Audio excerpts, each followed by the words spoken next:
우리 아버지, 아버지의 이름이 거룩히 빛나시며 아버지의 나라가 오시며 아버지의 뜻이 하늘에서와 같이 땅에서도 이루어지소서. 오늘 저희에게 일용할 양식을 주시고 저희에게 잘못한 일을 저희가 용서하오니 저희 죄를 용서하시고 저희를 유혹에 빠지지 않게 하시고 악에서 구하소서. 아멘. 성부와 성자와 성령의 이름으로 아멘. 자, 오늘 우리 에스겔 4장 먼저 1절서부터 17절까지 읽고 시작합시다.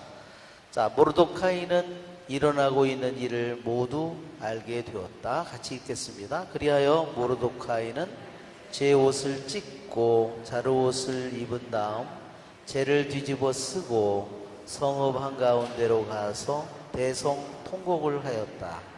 그는 궁궐 대문까지 와서 멈추었다. 자루옷을 입고서는 궁궐 대문을 들어설 수 없었기 때문이다. 각 주에서도 임금의 분부와 어명이 도착한 곳마다 유다인들은 단식하고 울고 탄식하며 크게 통곡하였다. 많은 이들이 자루옷을 입고 제 위에 들어 누웠다. 에스테르의 시녀들과 내시들이 와서 에스테르에게 이 일을 알리자 왕비는 경악하여 맞이 않았다. 이어 모르도카이에게 옷가지들을 보내어 자루옷을 벗고 갈아입으라고 하였지만 그는 받지 않았다. 에스테르는 자기 시중을 들도록 임금이 지명해준 내시들 가운데 하나인 하탁을 불러 모르도카이에게 가서 무슨 일이며 이유가 무엇인지 알아보라고 지시하였다. 하탁이 궁궐 대문 앞 성읍 광장에 있는 모르도카이에게로 나갔다. 모르도카이는 자기가 겪은 모든 일과 하만이 유다인들을 절멸시키는 대가로 내탕고에 내놓겠다고 장담한 은전의 정확한 액수까지 밝혔다. 그리고 그들을 몰살시키도록 수사에 반포된 칙명서의 사본을 그에게 주면서 에스텔에게 보여 사정을 알리게 하였다. 또한 임금에게 나아가 자비를 간청하고 자기 민족을 위하여 사정하라는 당부를 에스테르에게 전하게 하였다. 왕비는 나의 손에서 자랄 당시에 비천하였던 날들을 생각해 보시오. 임금 다음가는 제2인자 하만이 우리에게 죽음을 선고하였으니 하느님께 간청하고 임금님께 우리 사정을 말씀드려서 우리를 죽음에서 구하시오.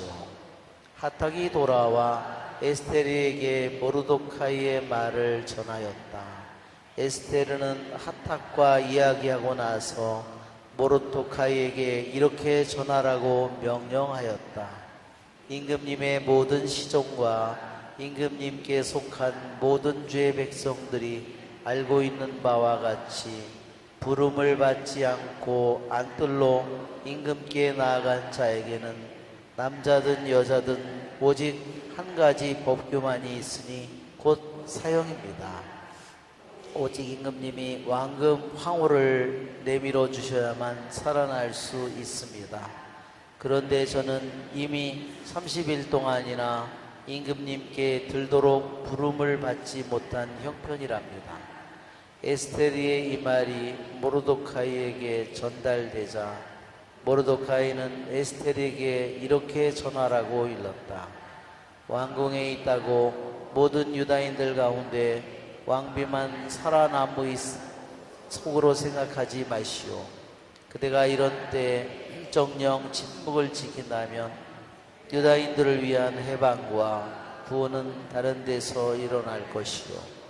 그러나 그대와 그대의 아버지 집안은 절멸하게 될 것이요. 누가 알겠소? 그대가 왕비 자리에까지 이르렀는지. 그러자 에스테르는 모르도카이에게 이렇게 전하라고 일렀다. 가서 수사에 살고 있는 모든 유다인들을 모아 저를 위하여 함께 단식해 주십시오. 사흘 동안 밤이고 낮이고 먹지도 마시지도 마십시오. 저도 마찬가지로 저의 시녀들과 함께 단식하겠습니다. 그러고는 법을 거스르는 것이기는 하지만 임금님께 나아가렵니다. 그러다가 죽게 되면 기꺼이 죽겠습니다. 모르도카이는 물러가서 에스테르가 자기에게 부탁한 것을 모두 실행하였다.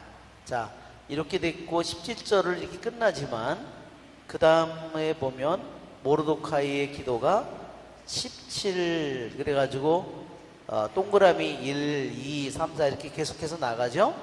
그리고 뒷페이지로 그 다음 페이지로 가면 에스테르의 기도가 17 우리로는 동그라미 12 돼가지고 계속해서 이 기도가 끝까지 30절까지 이어집니다.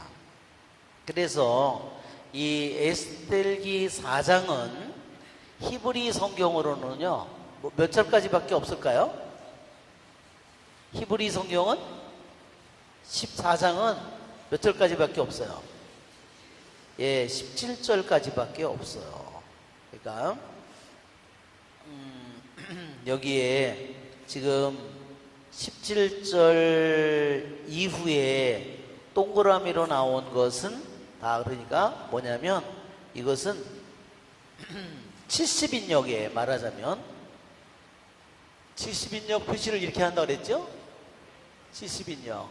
그리고 라틴말로는 셉투아진타라고 셉투아진타. 이거는 7, 이거는 10진법이에요. 진법. 그래서 이거는 10이에요. 그래서 이거는 50, 이거는 10. 그렇죠? 그래서 이게 70인역이에요. 우리말로는 이거를 70인역이라고. 보통 영어로 얘기할 때도 이렇게 70인역이라고 이렇게 스펠링을 쓰고 표기를 할 때는 저렇게 L자 같이 LXX 이렇게 쓰는데 저게 L은 숫자로 저게 50을 의미합니다. 그러니까 이 에스텔기 4장은 히브리 원성경은 17절로 끝난다는 거죠. 그죠? 그런데 이것은 말하자면 17절 이후에 70인역에서는 에스텔기 4장 17절 이후에 4장 17절 이후의 것들은 말하자면 나중에 추가된 그러한 번역하면서 여기다 갖다 집어넣은 부분입니다. 자, 그리고 또 17절까지 기절 중에요. 또 한 가지 덧붙여진 부분이 있어요. 어디 있냐면 8절을 보세요. 8절을 보면 8절이 끝난 다음에 8 동그라미 1이 다시 나오죠. 이 부분도 다시 말하자면 히브리 성경에는 없는 부분이에요. 자, 왜 히브리 성경에 없는 부분이 특징이 뭘까요? 히브리 성경에 없는데 70인역의 그리스말로 번역을 하면서 70인역에 들어간 히브리 성경을 그리스말로 번역하면서 그리스어로 추가해서 집어넣은 부분에는 뭐가 들어가 있을까요? 하느님의 이름이 들어가 있다는 거예요. 그리고 또 뭐가 들어가 있을까요? 기도한다든지 율법이라든지 이런 말들이 다 계약이라든지 이런 말들이 다 수도 없이 들어가 있는 거예요. 이게 무슨 말인지 아시겠죠? 자, 그러니까 원래 지금 우리가 이게 에스겔 4장을 지금 17절 이후에 있는 내용을 빼버리고 그 다음에 8장에 골뱅이 해가지고 1 집어넣은 그 부분도 빼고 원래 히브리 성경만 보면은요 뭐냐면 하느님의 이름이 하나도 없다는 거예요. 자, 왜? 이 에스겔 4장에 아주 절체절명의 순간이잖아요. 유대인 몇백만 명이 한꺼번에 다 애도 그 전에 파라오는 여자는 살려줬잖아요. 그렇죠? 에집트의 노예살이를 할 때 파라오가 아기가 태어나면 여자는 살려주라 그랬죠. 그러나 이 페르시아의 이 하만의 꾸민 이 계획에 의하면 유대인을 아주 여자든 뭐든 아기든 뭐든 완전히 다 죽여버리는 거야. 없애버리는 거야. 그러니까 이 절체절명의 순간에 반드시 하느님께 기도가 필요한 순간인데도 하느님의 이름이 단 한 번도 등장하지 않는 이런 하느님의 이름이 하느님이 절대적으로 그들에게 하느님이 절대적으로 필요한 그 순간에 하느님의 이름이 단 한 번도 언급되지 않는 거예요. 왜 그럴까요? 여기에 이것이 뭐라고 그랬어요? 에스겔의 특징이라고 그랬죠? 하느님의 얼굴이 숨겨져 있다. 지난번에 그랬죠? 이것이 에스겔기의 특징입니다. 그래서 우리가 에스겔기에 보면 하느님의 이름 또는 하느님의 이름은요, 결국 하느님의 이름은요, 하느님의 존재, 하느님의 실제를 의미하는 거예요. 하느님의 존재 자체를 의미하는 거예요. 그분 자체를. 하느님 그분 자체를 의미해요. 그분 자체. 이름하고 그분의 존재가 다르지 않기 때문에 하느님은 하느님의 이름, 하느님의 존재, 하느님의 실제, 그분 자체가 여기에 하느님의 이름이 숨겨져 있고, 다른 말로 하느님 얼굴이, 이게 얼굴이라는 표현을 주로 많이 쓰죠. 인간을 우리들이 인간이 이야기, 하느님께서 뭐 얼굴이 계시겠어요?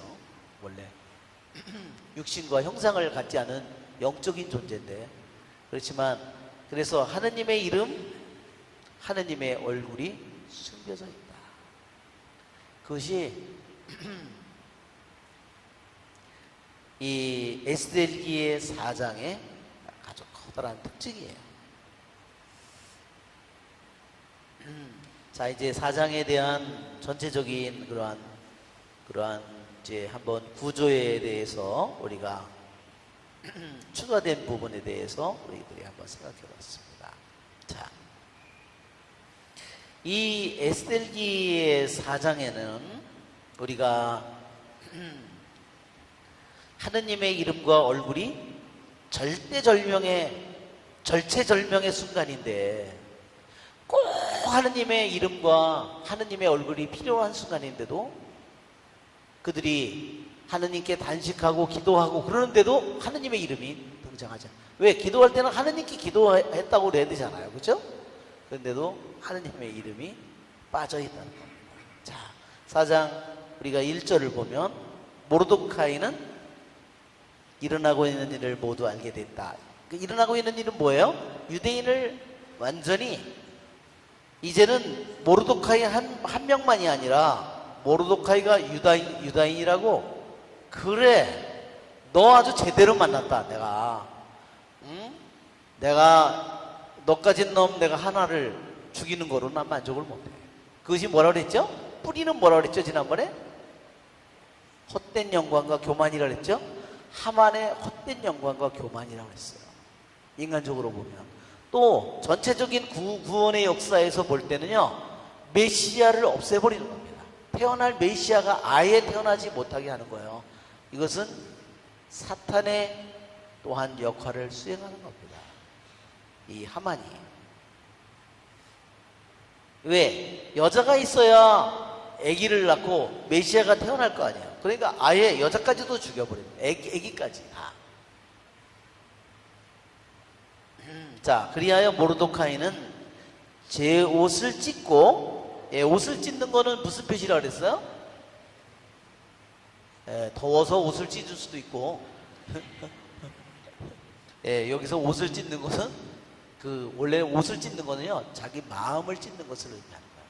자기 마음을 찢는 겁니다. 자기 존재를 찢는 겁니다. 그리고 자루옷을 입었다. 이 자루옷은 푸대자루 같은 거죠. 그리고 죄를 뒤집어 썼다. 그래서 요나서에도 보면 니니베에 말하자면 그 아시리아 제국의 수도가 니니베죠. 그림에 보면 그들이 그 니니베가 그 요나가 그 회개하라고, 너희들이 회개하지 않으면 이 도읍이 멸망한다고, 그렇죠? 40일이 지나면 이 니네베가 잿더미가 된다고 요나가 외치잖아요. 그래서 니네베에 가서 얘기를 하는데,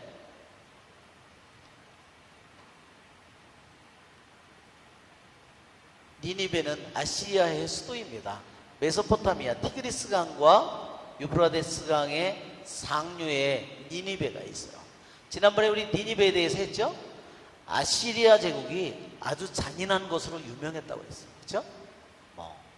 그냥 낚싯바늘로 끼워가지고 사람들을 그냥 수십 명씩 한 명이 끌고 다니거나 이 끔찍한 일들을 한 것이 바로 아시리아의 니니베지만, 그러나 하느님께서는 요나를 보내서 그들을 회개하도록 하느님께서 말씀하셨어요. 자, 우리가 그 요나의 연서를 한번 볼까요? 요나의 연서. 요나의 연서에도 보면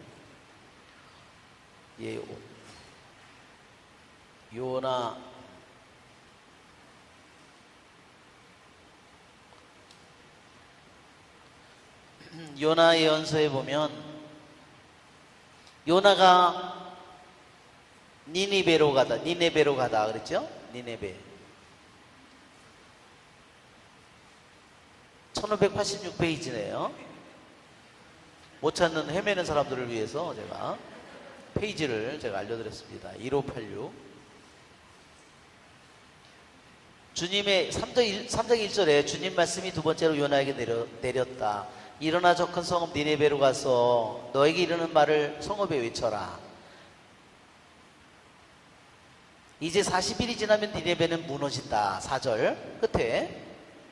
그러자 니네베 사람들이 하나님을 믿었다. 그들이 단식을 선포하고 가장 높은 사람부터 가장 낮은 사람까지 자루옷을 입었다. 그러니까 이 아시리아 제국에서도, 이스라엘 백성이 아닌 아시리아 제국에서도 이들이 회개하거나 뉘우칠 때 똑같이 자루옷을 입었다는 겁니다. 자루옷을 입으면 어떨까요? 무지하게 꺼끌꺼끌거렸을 거예요. 굉장히 고통스러웠을 거예요. 왜? 그냥 한번 여러분 가마떼기 옷을 입었다고, 가마떼기로 만든 옷을 입었다고 생각해보세요. 새끼줄로 꼰 옷을 입었다고 한번 생각해보세요. 그러면 움직일 때마다 막 아프겠죠? 이 소식이 니네베 임금에게 전해지자 그는 왕좌에서 일어나 겉옷을 벗고 자루옷을 걸친 다음 잿더미 위에 앉았다. 그리고 임금과 대신에 칙령에 따라 사람이든 짐승이든 소든 양이든 아무것도 맛보지 마라. 먹지도 마시지도 말라. 그러니까 이게 회개하는 그들의 모습을 보면요, 의식주에서 다 나타나요. 옷은 어때요? 자루옷, 자기 편안하고 좋은 옷을 벗고 자루옷을 입었고, 아주 거칠고 고통스러운 옷을 입었고, 그 다음에 식은 뭐예요? 먹지도 않고 마시지도 않았다는 거예요. 아주 우리들이 하는 그런 단식보다 훨씬 더 엄격해요. 주는 어때요? 잿더미 위에서, 침대 위에서가 아니라 잿더미 위에 들어놓여 있는 거예요. 잿더미 위에 들어놓여 있으면 어떻겠어요? 조금만 움직여도 재가 날라가지고 콧구멍에, 눈썹에, 무슨 머리칼에, 이건 사람 꼴도 아니죠. 왜 이렇게 했을까요? 그것은 뭐냐면 나는 왕이 아니라 나는 시체입니다. 나는 죽을 인간입니다. 난 보잘것없는 인간입니다. 하는 겁니다.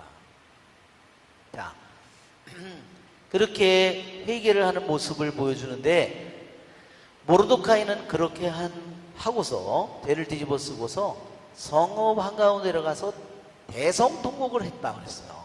그러니까 위축돼, 유대인을 말하자면 아다롤에 한 날에다 죽이라는 이 칙령이 선포됐을 때 두려워서 떨 수도 있었는데, 모르드카이는 옷을 찢고 죄를 다 뒤집어 쓰고서 완전히 미친 사람처럼 해가지고 공직자인데, 그가 그 광장에 나가서 대성통곡을 하고 있습니다. 그런데도 여기도 보면요, 한마디도 하느님이라는 말이 등장하지 않는 거예요. 그래서 어느 때보다도 하느님이 절대적으로 필요하지만 하느님의 이름이 등장하지 않습니다. 그는 궁궐 대문까지 와서 멈추었다. 잘옷을 입고서는 궁궐 대문을 들어설 수 없었기 때문이다. 예, 그러니까 모르드카이는 공직자죠?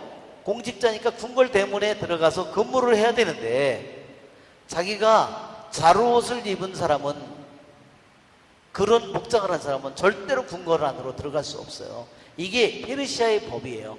페르시아의 법에 느헤미야가 어떻게 하죠? 느헤미야가 왕 앞에 헌작시종이지요. 항상 말하자면 페르시아의 왕에게 포도주를 따라주는 시종인데 왕 앞에 슬픈 얼굴을 하면 절대로 안 돼요. 그러니까 왕 앞에 슬픈 옷을 입고 절대로 나오면 안 돼요. 그렇게 되면 어떻게 되는 거예요? 사형이에요, 사형. 그러니까 왜 그런 법을 만들었겠어요? 병원에 왔는데 다 생글생글 웃으면서 저 여기가 아파요.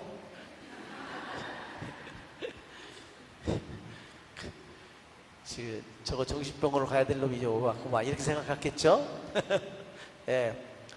그러니까 온 나라에서 저는 억울합니다, 막 죽는 소리 하는 사람들이 수도 없이 왕을 찾아올 거 아니에요.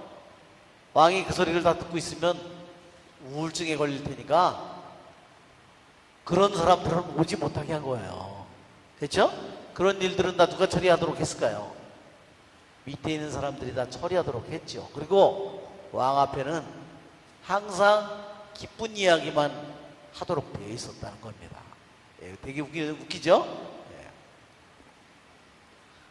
예.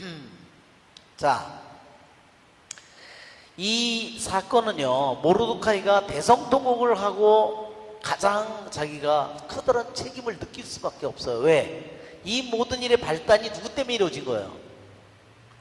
모르드카이가 아니었으면 이런 일이 일어나지 않았을 수도 있어요. 모르드카이가 이 모든 일을 일어나도록 만든 장본인, 도화선의 역할을 한 사람이에요. 그렇기 때문에 모르드카이는 자기 자신의 책임을 너무너무 크게 느꼈을 것이고, 그래서 대성통곡을 했습니다. 여기 히브리 말로 성읍 한가운데로 가서 대성통곡을 했다, 크게 말을 하고, 자악 말을 하고, 히브리 말로 말을 하고 하는데, 이 말은요, 말을 하는 말은 뭐 언제 나오는 말이냐면 창세기 27장을 한번 펴보세요. 창세기 27장. 창세기 27장 34절.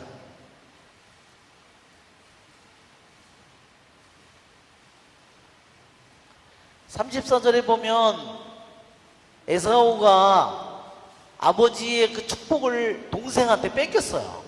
동생이 팔에다가 염소 가죽 같은 거를 감고 이렇게 해가지고서 아버지에게 받을 축복을 가로챘죠?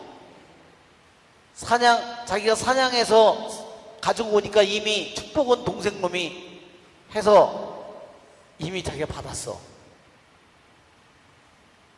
그래서 아버지에게 사냥한 고기를 요리해서 가져가니까 나는 이미 축복을 해줬다고. 그래서 34절에 에사우는 아버지의 말을 듣고 비통에 차 큰 소리로 울부짖었다고 그랬죠? 이 말이 똑같이 지금 여기에서 모르드카이가 큰 소리로 울부짖는 거예요. 그것은 뭐냐면요, 축복을 완전히 잊어버린 자의 모습이라는 거예요.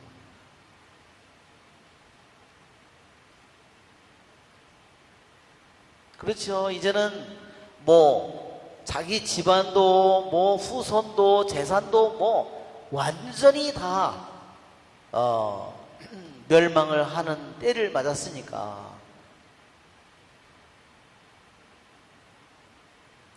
특히 이 모르드카이가 더 대성통곡을 할 수밖에 없는 것은 뭐냐면요. 페르시아의 법에, 페르시아 왕의 법은 절대로 취소될 수 없다는 거예요. 그러니까 페르시아 왕이 선포된 이 법은 취소될 수 있어요, 없어요? 취소될 수 없다는 거예요. 그렇기 때문에 그것을 알기 때문에 모르드카이는 이 법이 절대로 취소될 수 없는데, 그래서 모르드카이가 정말 대성통곡하고 슬퍼할 수밖에 없습니다. 각주에서도 임금의 분부와 어명이 도착한 곳마다 유대인들은 단식하고 울고 탄식하며 크게 통곡하였다. 아까 우리 요나서에도 보는 것처럼 단식을 하면 꼭 그들이 기도를 하고 하느님께 기도를 한다는 거예요. 근데 단식을 하는 이유가 뭐예요? 하느님께 간절하게 기도하기 위해서죠? 왜? 그냥 우리가 편안한 마음으로 그냥 기도하는 거하고 한번 자루옷을 입고 먹지도 마시지도 않고 죄를 뒤집어 쓰고 3일 밤낮을 그런 상태로 되면 기도가 어떻게 될까요? 배고파서도 저절로 될 거예요. 그렇죠?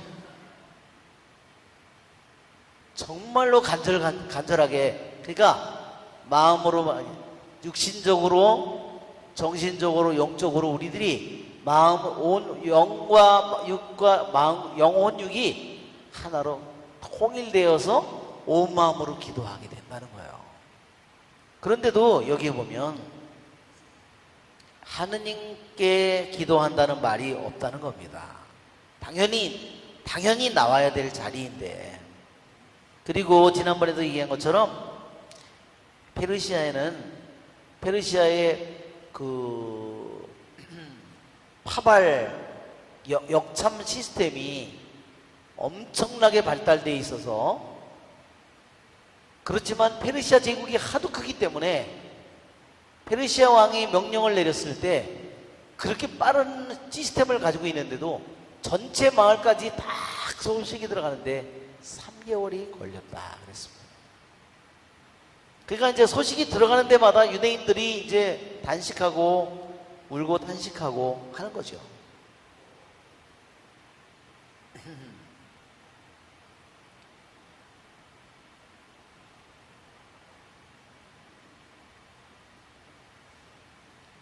그러니까 여기에서 여전히 하느님의 이름이 숨겨져 있습니다. 그러나 여기에는 그들이 하느님이 필요해요, 안 필요해요? 절대적으로 필요하죠.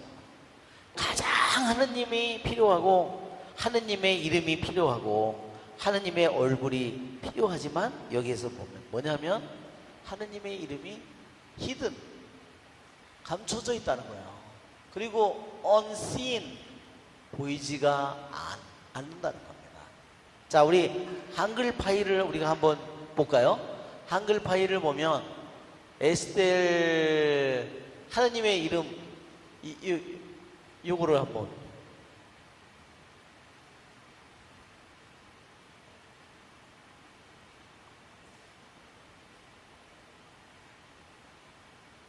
한글 이거 아닌데, 이거 말고 이거다, 이거예요,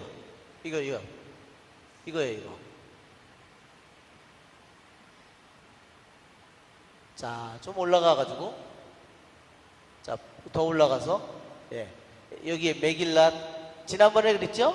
이 에스텔이라는 책이 작은 두루마리라고 그래가지고 메길랏이라고 불렀다는 거.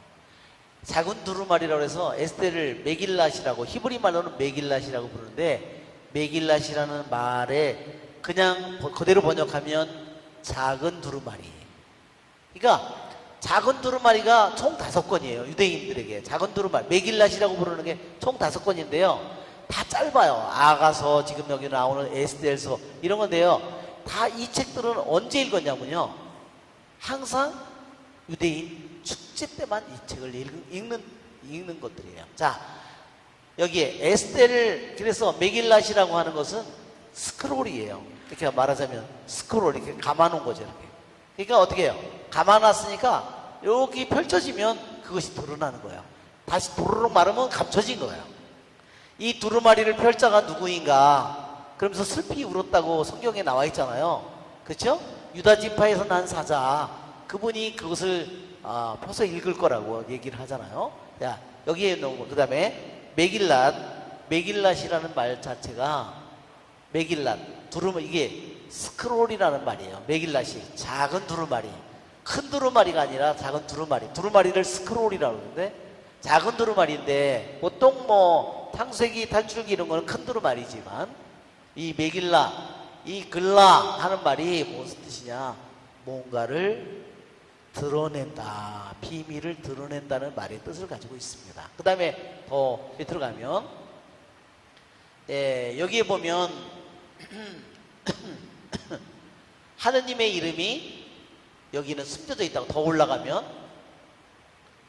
더 올라가. 없네? 이상하다.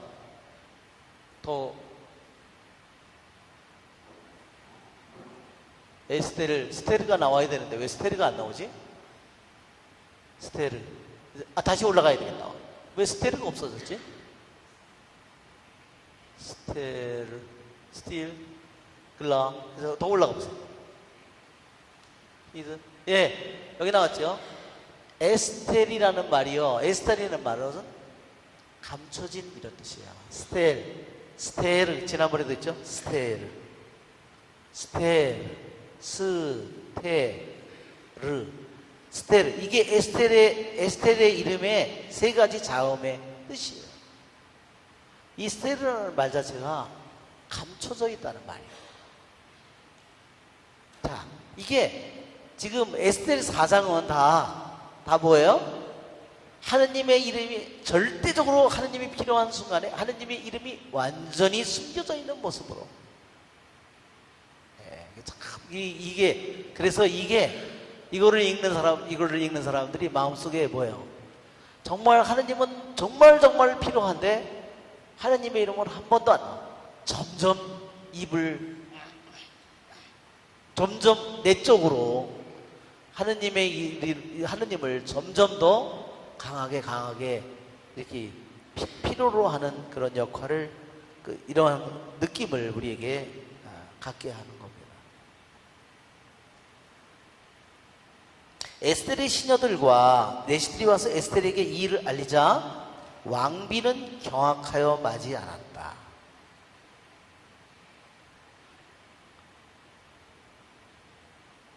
이어 모르도카에게 옷가지들을 보내어 자루옷을 벗고 갈아입으라고 하였지만 그는 받지 않았다. 자, 왕비는 뭐를 보냈어요? 왕비는 옷은 다 찢어버리고, 그리고서 자루옷을 입고 머리는 다 헝클고, 그쵸? 재를 뒤집어 쓰고, 그러니까 그런 모습으로는 절대로 자기 공직에 있지만 궁궐 안으로 자기가 들어갈 수 있는 사람이지만 궁궐 안으로 못 들어오니까 왕비가 뭐를 보냈어요? 옷을 보낸 것은 뭐냐면 이 옷을 입고 궁궐로 들어와서 나한테 얘기를 해달라, 이런 뜻이죠.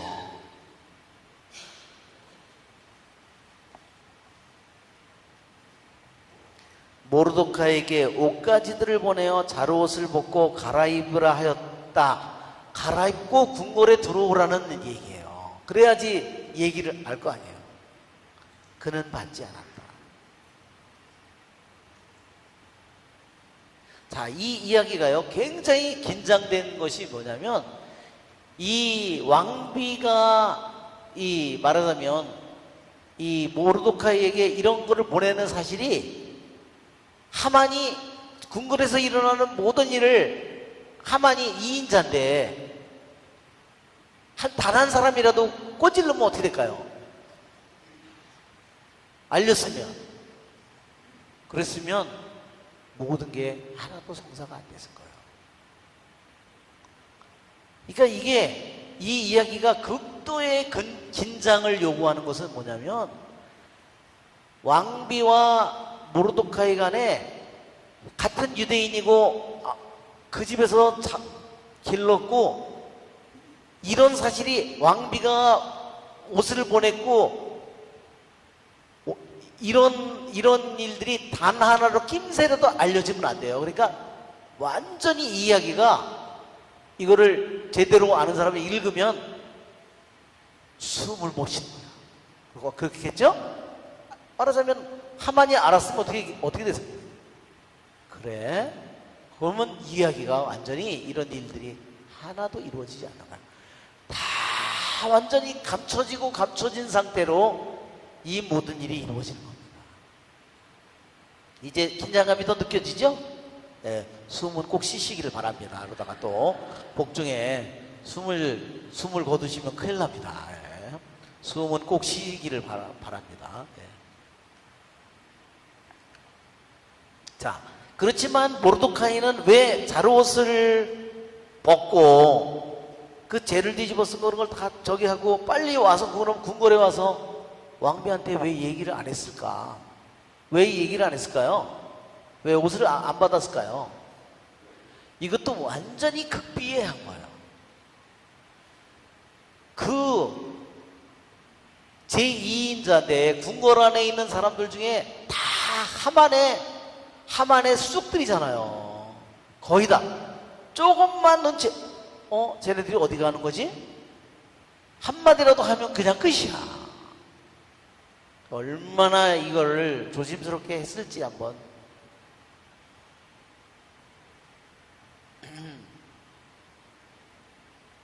그런데 모르드카이는 그 옷을 벗지 않았어요. 왜 옷을 벗고 와서 궁궐에 와서 왕비에게 얘기하면 되는데 왜 그랬을까? 한 가지는요, 생각해 보세요. 만약에 모르드카이가 그렇게 울었는데 궁궐에 들어와서 왕비를 만났다고 생각해 보세요. 어떻게 되겠어요?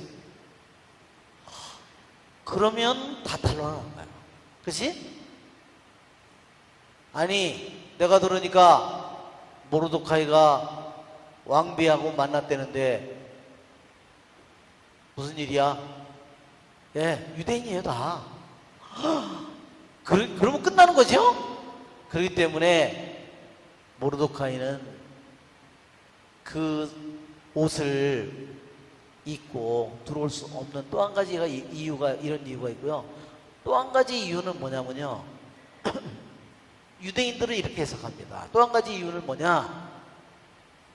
만일 모르드카이가 왕비가 준 옷을 입고 왕비에게 가는 것은 뭐냐? 그것은 자기는 자기가 자루옷을 입은 것은 누구에게 기도하는 거예요? 하느님께 기도하는 거라는 거죠. 하느님께 기도하는 그것은 단 한순간도 포기할 수 없다는 거예요. 무슨 말인지 아시겠죠? 예. 자기가 단식을 하고 자루옷을 입고 회개하는 하느님께 기도하는 이 순간은 유대인의 해석에 의하면 자루옷을 한순간이라도 벗는 것, 그것은 모르드카이에게는 허락되지 않는 일이다. 그것이 바로 모르드카이가 하느님에게 바친 것이라고 했습니다.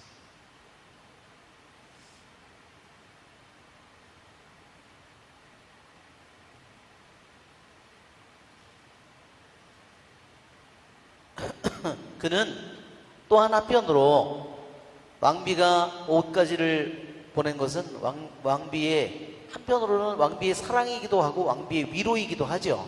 그러나 그것은 그거로 위로를 받고 만족할 그런 일이 결코 아니었다는 겁니다. 에스테르는 자기 시종을 들도록 임금이 지명해준 내시들 가운데 하나인 하탁을 불러 모르드카이 가서 무슨 일이며 이유가 무엇인지 알아보라고 지시하였다. 하탁이 궁궐 대문화 성광장에는 모르드카이로 나갔다.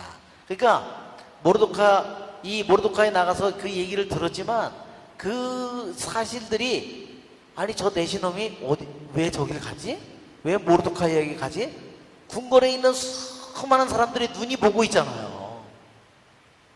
그러니 얼마나 이런 모든 일들이 정말로 얼마나 극비에 조심스럽게 이루어졌을지 우리는 긴장감을 더욱더 느끼게 됩니다. 모르드카이는 자기가 겪은 모든 일과 하만이 유다인들을 절멸시키는 대가로 내탕고에 내놓겠다고 장담한 은전의 정확한 액수까지 밝혔다. 그리고 그들을 몰살시키도록 수사에 반포된 칙명서의 사본을 그에게 주면서 에스텔에게 보여 사정을 알리게 하였다. 또한 임금에게 나아가 자비를 간청하고 자기 민족을 위하여 사정하라는 당부를 에스텔에게 전했다. 여기도 보면 임금에게 자비를 청하고 하느님께 기도하고 이런 말이 있어야 되잖아요. 그런 말이 전혀 없다는 겁니다. 임금에게 나아가 자비를 간청한다는 이 히브리 말은요, 우리말로는 굉장히 단순하게 되어 있는데 히브리 말로는 아주 강한 어조라는 겁니다.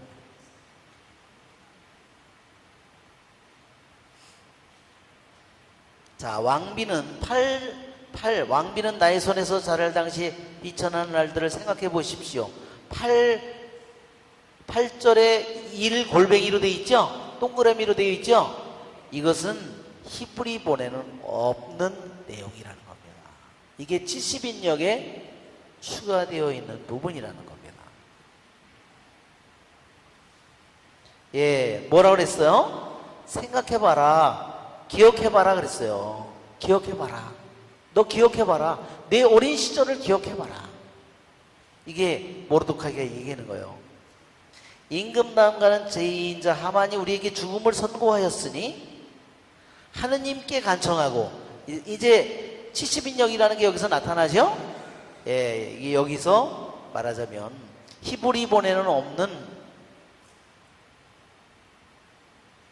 그러니까 여기 1절, 2절, 3절, 4절 그들이 단식할 때 이미 하느님께 기도하고 있지만 그 말을 다 빼버린 거야, 일부러. 무슨 말이죠? 아시죠?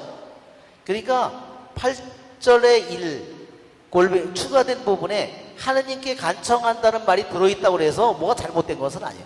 이미 그들이 하느님께 간절히 기도했지만, 단식하고 기도했지만 그거를 여기다가 그 기절을 뺄 뿐이지.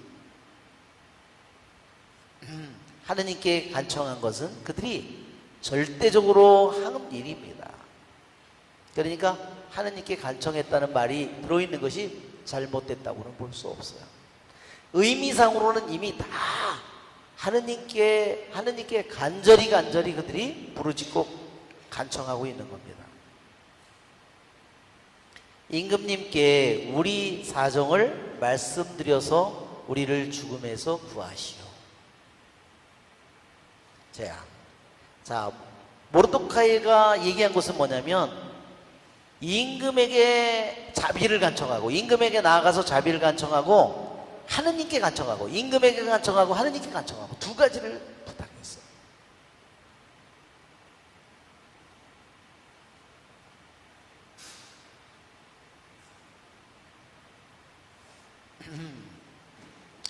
그리고 우리를 죽음에서 구하시오. 이렇게 얘기했어요. 자, 이게 모든 이 과중한 민족을 구해야 될 이 정말 중대한 이 사명이 누구에게 떨어졌어요? 에스텔에게 이제 무게, 어깨에 실리는 겁니다. 하탁이 돌아와 에스테르에게 모르드카이의 말을 전하였다.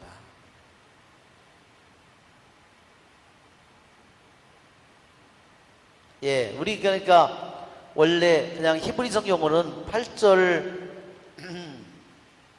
에스테르에게 임금에게나 자비를 간청하라고, 그리고 그 말만 있는데 여기 보면 추가로 이 말을 집어넣어서 그 내용을 더 자세하게 우리들이 알게 됩니다.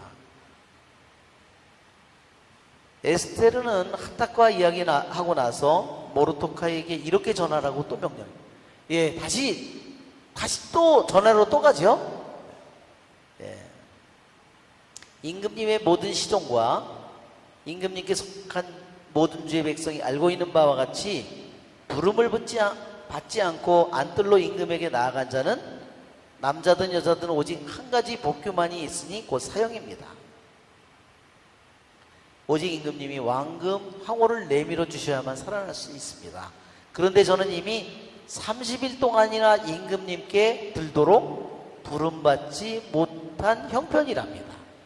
그러니까 자기가 이러한 자기 모르도카이 자기 삼촌에게 이와 같은 당부를 간청을 받았지만 상황은 자기에게도 어때요? 아주 안 좋은 때예요. 왜? 임금이 자기를 30일 동안을 안 불렀어. 왜 그랬을까요? 왕이 혼자 지냈을까? 페르시아 왕이 혼자 여자들한테 지쳐서 내가 혼자 있고 싶어서. 그게 아니라 딴 년이 있었던 거지. 내 생각에 분명히 또 젊은 게 들어온 거죠. 이게 벌써 에스텔이 왕비가 된 지요 적어도 6년째가 됐다는 거야. 왕비가 된 지. 그게 왕비가 6년 됐으니까 새로운 신세대가 또 들어왔지. 이제는 에스텔은 안 부른 지 30일이 됐어요. 자, 상황은 아주 안 좋죠? 네, 상황은 아주 안 좋아요. 자, 첫 번째로는요, 페르시아의 그 법이, 첫째는 뭐냐면, 왕이 부르지 않으면 그 사람이 나올 수가 없어요. 왕 앞에 나올 수가 없어요. 첫째로 임금이 페르시아 왕이 불러야 돼요. 그러니까 궁궐에 이 페르시아의 법이 왕이 어떤 사람을 만나려면요, 왕이 먼저 불러야 돼요. 부르지 않았는데 왔으면 그 사람은 어떻게 될까요? X 하는 거예요. 둘째로 왕이 불렀는데요, 말을 시키지 않았는데 얘기를 하면 어떻게 될까요? 그것도 X예요. 그래서 느헤미야는 궁궐의 헌작시종으로서 맨날 왕 앞에 포도주를 대기하고 맨날 이렇게 하고 있는데, 그것은 왕이 부르니까 헌작시종이 거기 있는 거죠? 그러나 왕이 헌작시종에게 물어보지 않는 한 절대로 먼저 말을 할 수 없다는 겁니다. 그러니까 몇 개월이 되도록도 한마디도 느헤미야가 아무리 왕의 사랑받는 총애를 받는 헌작시종인데도요, 왕 앞에 한마디도 말을 할 수가 없는 거예요. 왜?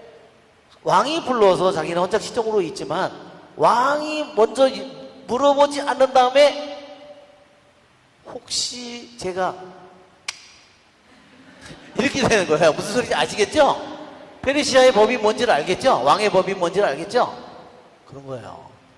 그러니까 몇 개월이 되도록 왜 얼굴이 여여가는지, 왜 슬픈 얼굴을 하고 있느냐. 슬픈 얼굴을 하고 있는 것도 잘못하면 사형이라고 그랬죠? 그때 왕이 물었을 때 그 질문에 대답할 수 있는 거예요.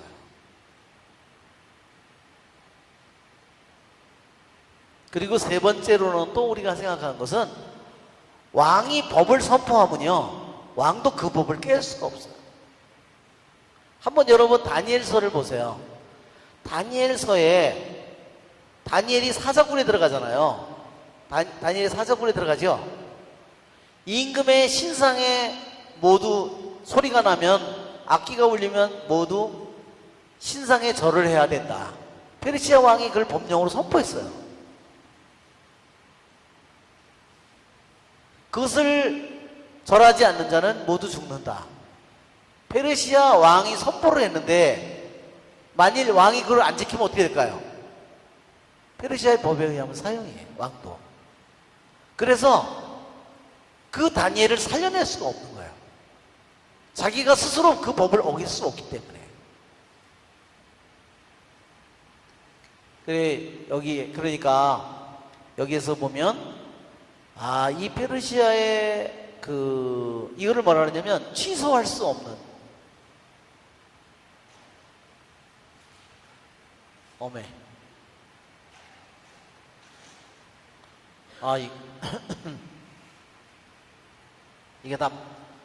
이게 에어컨이 해가지고 습도가 너무 금방 이게 말라가지고요. 아주 깝대기를 벗기게 생겼네 이거.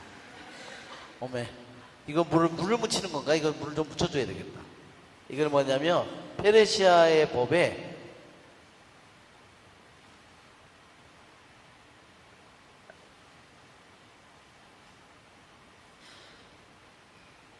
그 특징이 뭐냐면요, 취소될 수 없다는 거예요. 취소될 수 없다. 이 취소될 수 없는 이 법이라는 이 말은요, 우리에게 많은 것을 생각하게 합니다. 하느님의 법도 어떨까요? 하느님의 말씀도 취소될 수 없는 법, 말씀이죠. 그러니까 죄를 지으면 그런 죄를 지면 거기에 따른 벌을 받고 그걸 하잖아요. 겪어야 되잖아요. 그런 것은 하느님의 법도 취소될 수 없는 그런 법이에요. 그러니까 주님께서 우리가 죄를 지었을 때 우리가 죄를 지었을 때 이 세상 모든 인간들이 죄를 지었을 때 그 법은 죄를 지었으면 벌을 받아야 되는 것은 취소될 수 없는 법인데 하느님은 어떻게 그걸 취소시켰어요? 하느님의 아들이 와서 그 벌을 받도록 함으로써 그 법이 이루어지도록 만든 거예요. 할렐루야. 예. 그게 물이야? 그러니까 이게 에어컨 때문에 막 금방 말라버리는 거예요. 그 우리들도 죽으면 그냥 시신이 안 썩어서 성인이 될지도 몰라.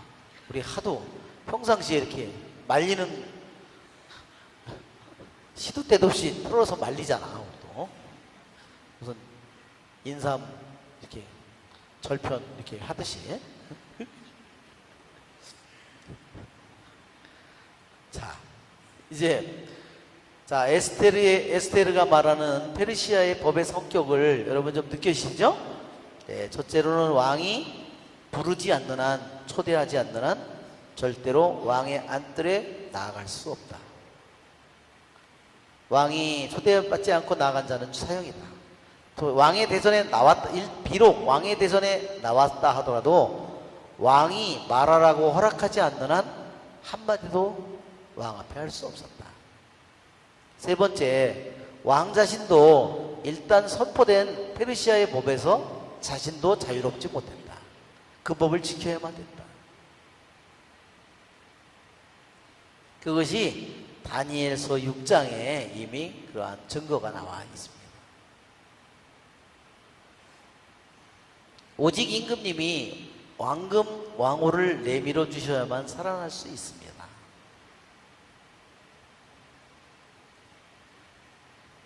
에스테르의 이 말이 모르도카이에게 전달되자 모르도카이는 에스테르에게 이렇게 전하라고 일렀다. 왕궁에 있다고 왕비만 살아남으리라고 속으로 생각하지 마시오. 왜? 페르시아의 법에서 왕비도 자유롭지 못하다는 거예요. 그렇죠? 거기에 왕의 궁궐 속에 있는 사람들 중에 넷이라든지 왕비가 유대인인 것을 알고 있는 사람들이 있겠죠? 그 사람들이 한마디 뻥끗하면 왕비가 목숨이 날아가는 거예요. 왜? 왕이라도 살릴 수가 없는 거예요. 왜? 왕명으로 그걸 법으로 선포했기 때문에. 모든 유다인 죽여라.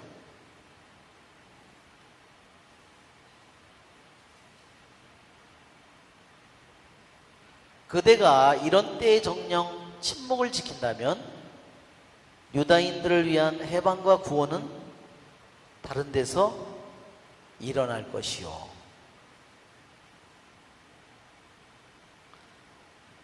그러나 그대와 그대의 아버지 집안은 절멸하게 될 것이요. 누가 알겠소? 지금과 같은 때를 위하여 그대가 왕비 자리에 이르렀는지. 가소사에 살고 있는 모든 유다인들을 모아 저를 위하여 함께 단식해 주십시오. 사흘 동안 밤이고 낮이고 먹지도 마시지도 마십시오. 저도 마찬가지로 저희 시녀들과 함께 단식하겠습니다. 그러고는 법을 거스르는 것이기는 하지만 임금님께 나아가렵니다. 그러다가 죽게 되면 기꺼이 죽겠습니다. 네, 정말 이 지금 에스겔 4장 14절부터 16절, 14절부터 16절에는 정말 에스겔기의 가장 핵심 기절이 여기에 등장합니다. 어떤 기절이냐면, 이런 때 정령 침묵을 지킨다면, 그대가 이런 때 정령 침묵을 지킨다면, 말하자면 자기 혼자 목숨만을 살리려고 모른 척하고 있다면 유다인들을 위한 해방과 구원은 다른 데서 일어날 것이다.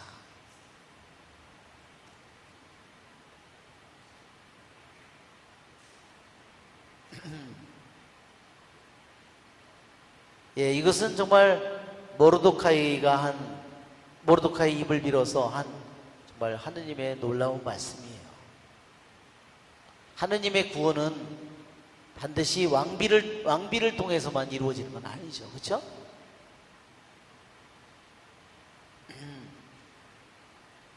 예, 왕비는 원래 부모가 다 죽은 고아인데 자기의 외삼촌을 만나서 그래서 잘 교육을 받고 또 훌륭하게 자라서 자기가 왕비의 자리에까지 이른 것도 하느님의 힘이 아니고서는 불가능한 일이죠. 그렇죠? 또 여기에 보면 법을 거스르는 것이긴 하지만 임금님께 나아가렵니다. 그러다가 죽게 되면 기꺼이 죽겠습니다. 이 말이 말하자면 이 에스겔기에 정말 가장 사람들에게 사랑받는, 에스겔 전체에서 가장 사랑받는 그런 기절 중에 하나입니다.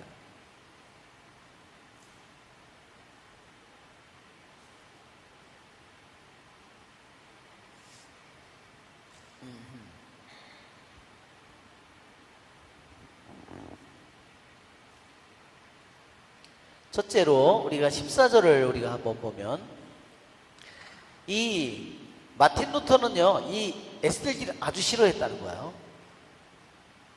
에스겔기를 왜 그랬었냐면요, 왜 에스겔기를 싫어했을까요?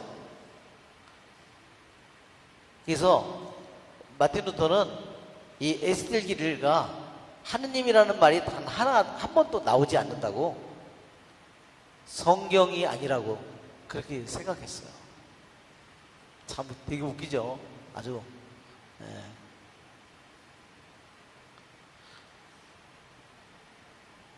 그리고 혼란에 가득한 책이라고 그렇게 얘기를 했어요.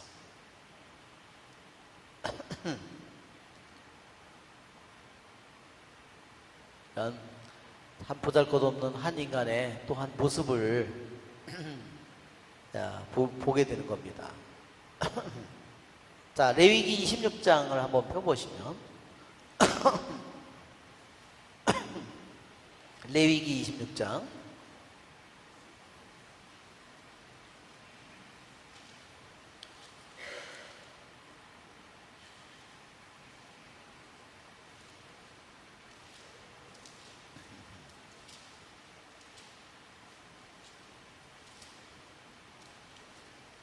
레위기 26장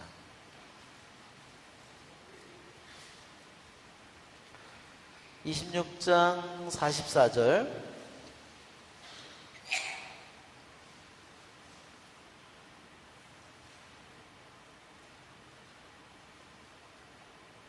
자, 회개의 전망.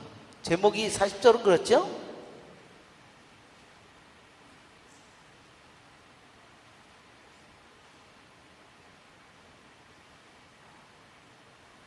자, 43절을 먼저 한번 볼까요? 그들이 죗값을 치르는 동안 그들이 버리고 떠난 그 땅은 그들 없이 황폐한 채 남아 제 안식년들을 누릴 것이다. 그들이 나의 법규들을 업신여기고 나의 규칙들을 혐오하였기 때문이다. 그렇지만 나는 그들이 원수들의 땅에 있는 동안에도 그들을 업신여기거나 혐오하여 그들을 멸망시키거나 그들과 맺은 나의 계약을 깨뜨리지 않겠다. 나는 주 그들의 하느님이다. 나는 그들을 위하여 선조들과 맺은 계약을 기억하겠다. 예, 이게 정말 놀라운 기절이라는 거예요. 이게 기한가 있는 이스라엘 백성에 대한 하느님의 말씀이다.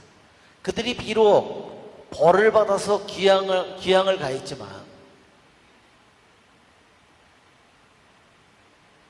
성전은 무너지고 모든 계약은 깨어지고 성전은 무너지고, 그러나 그들이 귀향에 가서 이방인의 부정한 땅에서 그들이 살고 있지만 그들은 뭐예요? 그렇지만 나는 그들을 업신여기거나 혐오하거나 그들과 맺은 계약을, 나의 계약을 깨뜨리지 않겠다 그랬어요. 그렇죠? 그러니까 하느님께서 그들과 맺은 계약은 아직도 유효하다는 거예요. 계약이 유효하다는 건 뭐예요? 그들이 비록 계약을 깨뜨려서, 이스라엘 백성이 계약을 깨뜨렸지 하느님이 깨뜨린 건 아니죠? 너희들이 깨뜨려서 너희들이 그 벌로 너희들이 귀향을 가서 머나먼 땅에서 그렇게 살고 힘들게 살고 있지만 나는 너희를 혐오하지도 너희를 저주하지도 너희를 저버리지도 않겠다. 그러니까 이것이 비록 하느님의 이름은 여기에 이방인의 땅에, 귀양살이하는 이방인의 땅에 살고 있는 이들에게 하느님의 이름은 등장하지 않지만, 그러나 하느님의 사랑은 어때요? 여전히 하느님과 계약은 여전히 이루어지고 있는 거예요. 하느님의 사랑은 계속해서 아직도 계속되고 있는 겁니다. 우리 잠시 쉬었다가 우리 두 번째 하겠습니다.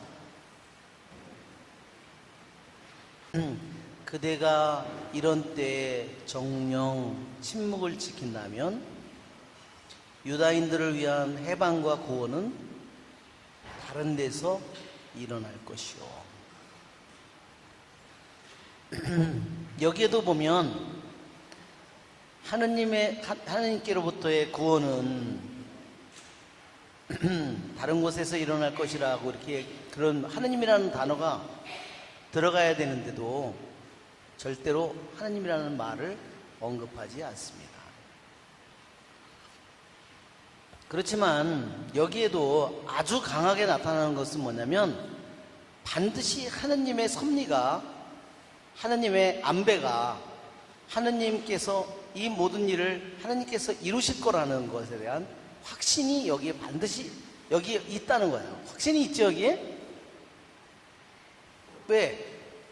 해방과 구원은 다른 데서 분명히 일어날 거예요. 하느님이 내가 아니라면, 왕비가 아니라면 다른 어떤 한 사람을 통해서 하든 누구를 통해서 하든 다른 사람을 통해서도 또 할 거다 아는 거예요. 하느님의 손이 짧아서 능력이 부족해서 인간에게 꼭 의지해야 되는 것은 아니죠.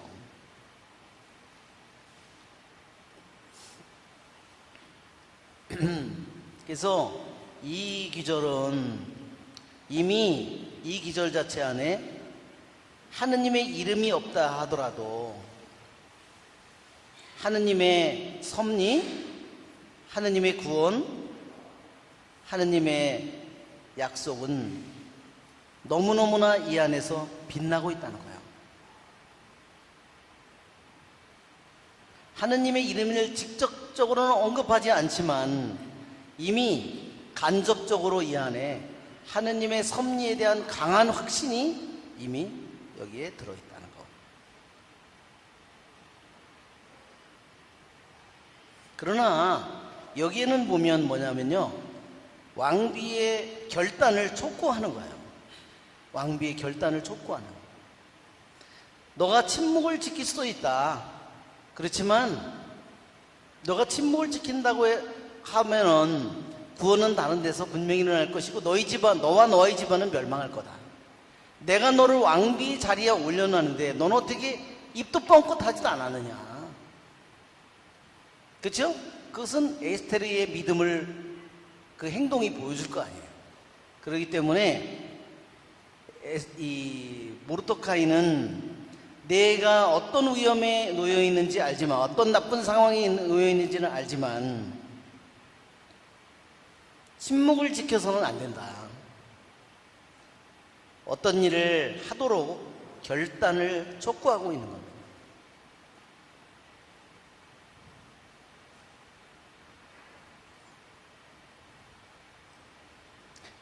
여러분, 이미 이 안에 모르드카이는 하느님의 섭리를 굳게 확신하고 있는 게 여러분 느껴지시죠? 예. 이것이 모르드카이의 믿음이고 모르드카이가 가진 그의 신앙을 우리들이 느끼게 됩니다.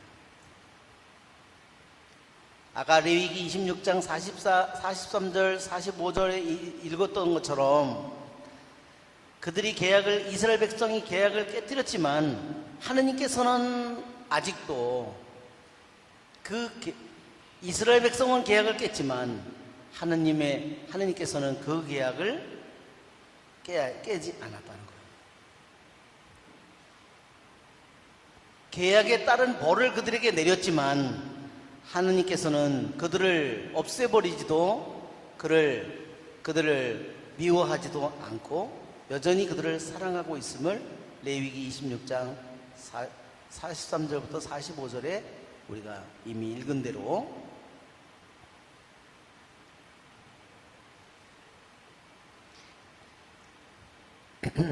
자, 그래서 우리가 보면 구원은 분명히 하느님께로부터 오는데요.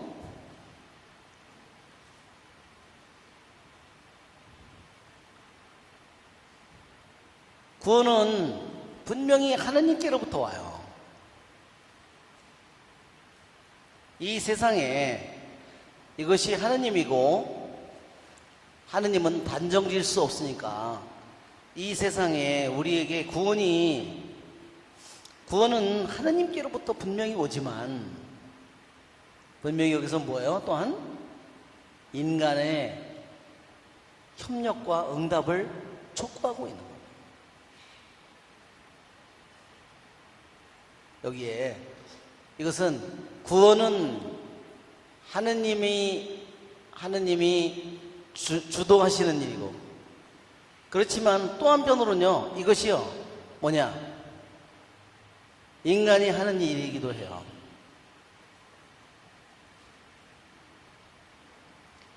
한편으로 구원은 하느님이 일이기도 하지만 동시에 인간이 하는 일이기도 해요.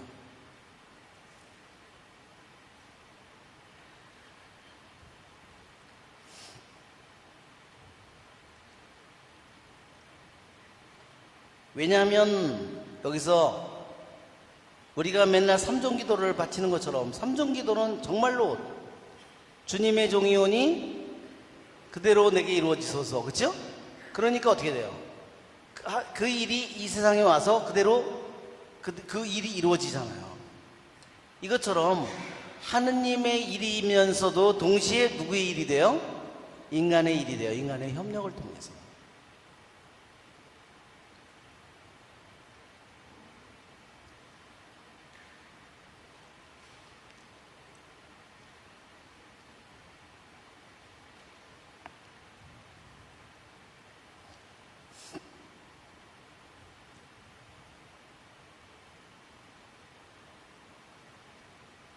자, 여기 보면 이제 에스테르는 모르드카이에게 이제는 결심을 했어요. 그리고 이제 내가 페르시아의 법대로 내가 만일 임금이 부르지 않았고 임금이 또 이 에스테르가 나가기 힘든 이유 중에 하나는 우리가 이미 알고 있는 것처럼 다른 여자가 있다고 했잖아요.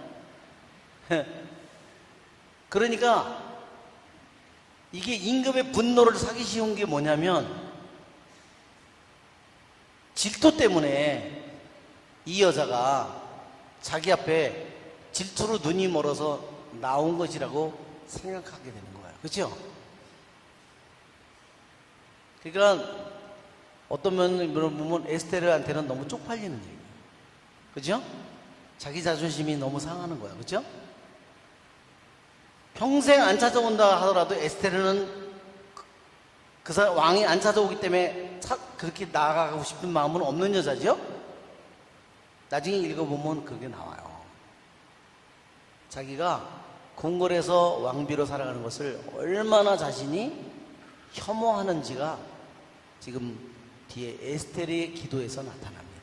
그러니까 자신은 죽을 때까지 왕이 더 이상 한 번도 더 이상 안 찾아온다 하더라도 자기는 너무 좋아할 거예요. 그런데 자기가 질투에 눈이 멀어서 보통 여자들의 다른 사람의 시선으로 보면 왕의 눈으로 보면 내가 한 달을 안 갔더니 안 불렀더니 저 년이 미쳐가지고 죽으려고 아주 환장했구나. 그래서 이제 나온다고 생각하기 쉽다는 거예요. 그렇지만 그런 것을 다 감수하기로 하고 자기는 죽게 되면 기꺼이 죽겠다고 그렇게 이미 결심을 했습니다. 내가 죽으면 죽으리라. 죽게 되면 죽으리라 하는 거예요. 그것이 하느님의 뜻이라면 내가 죽으리라.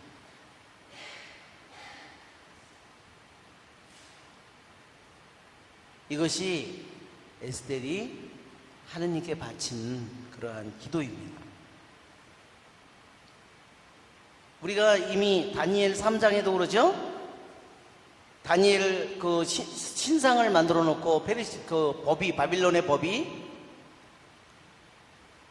왕의 그 신상을, 금신상에 악기 소리가 날 때 절을 하라. 절 안 하는 사람은 다 죽는다. 그쵸? 그게 바빌론의 법이죠? 근데 다니엘과 세 동료는 절대로 그 말에 따르지 않죠? 뭐라고 그러죠? 우리가 다니엘서를 읽어보면, 한번 우리 다니엘 3장.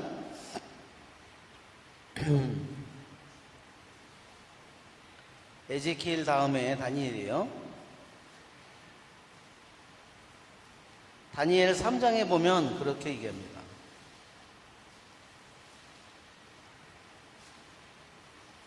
(3장 17절) 임금님, 저희가 섬기는 하느님께서 저희를 구해내실 수 있다면 그분께서는 타오르는 불가마와 임금님의 손에서 저희를 구해내실 것입니다. 임금님, 그렇게 되지 않더라도 저희는 임금님의 신들을 섬기지도 않고 임금님께서 세우신 금상에 절하지도 않을 터이니 그리하시기 바랍니다. 예, 구해내지 않더라도 절대로 자기들이 죽더라도 그 신상에는 절대로 절하지 않겠다고.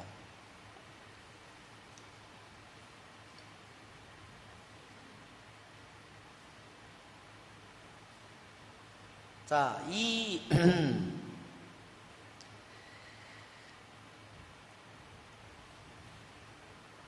에스테르의 이러한 이러한 결정은 뭐예요? 단 한 사람의 결정이지만, 단 한 사람의 결단이지만 이스라엘 백성 전체의 운명을 뒤바꿔요. 그렇죠? 그러니까 참 그게 뭐예요? 우리가 다시 에스텔기를 보면, 우리가 에스텔기를 1장을 보면 꿈에 대한 얘기가 나오죠? 1장 동그라미 구절에 보면, 골뱅이 한 구절에 하느님께 부르짖었다. 그러자 마치 작은 샘에서처럼 그들의 부르짖음에서 물 많은 큰 강이 나왔다. 부르짖음은 정말로 작은 샘이에요. 그 샘은 누구를 통해서 그게 시작돼요? 에스테를 통해서 시작되는 거예요. 그 작은 샘은.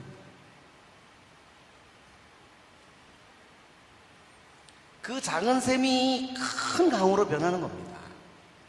우리가 엘리야가 동굴에서,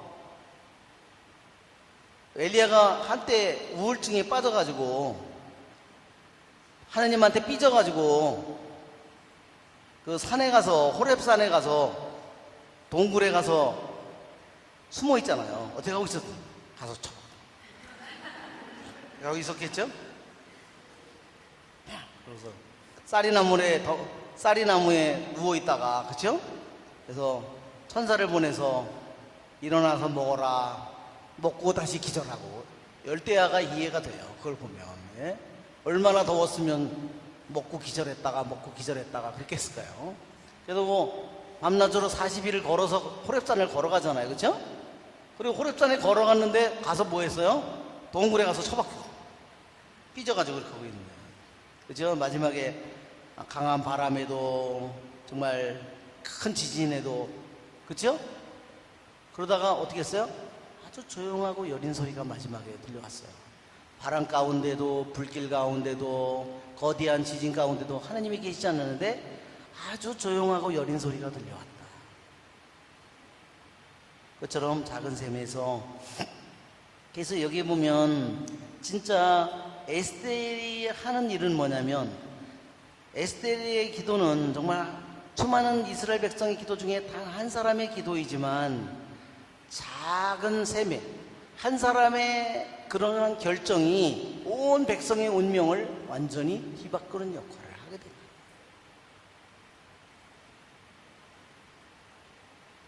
이게 그래서 우리들의 인생에도요, 내가 습관도 조그마한 습관이 좋은 습관을 하나 들이면 점점 그게 쌓이면 어떻게 돼요? 나중에 큰 저기를 갖게 되는 거예요. 그래, 좋은 습관을 못 들이면 어떻게 될까요? 시간을 사용하는 거지, 돈을 사용하는 거지, 능력을 사용하는 거지, 마찬가지예요. 그죠? 우리가 작은 것들이 이루어져서 나의 인생도 작은 것들이 자꾸만 쌓여서 큰 일을 이루는 그러한 일을 이루게 된다는 겁니다. 자, 이게 여러분 우리 그림을 우리가 에스겔 4장의 그림을 안 봤는데 그림을 보면 이게 아까 작은 두루마리라고 그랬죠? 메길라라고도 그러고 메길라시라고도 그러는 메길라 작은 두루마리다 그랬죠? 작은 두루마리라는 뜻은 뭔가를 드러낸다 이런 뜻이라 그랬어요. 작은 두루마리 중에 유대인들이 말하는 작은 두루마리 5권 중에 한 권이다. 그러니까 작은 두루마리 5권은 메길라는 축대 때 읽는 성경이다. 페르시아 궁궐의 모습이에요. 이게 판에서 잘 안 보이지만 사본을 보여줬다고 그랬죠? 그래서 그들이 막 옷을 찢고 대성통곡을 하는 그러한 것들을 그림으로 그린. 이게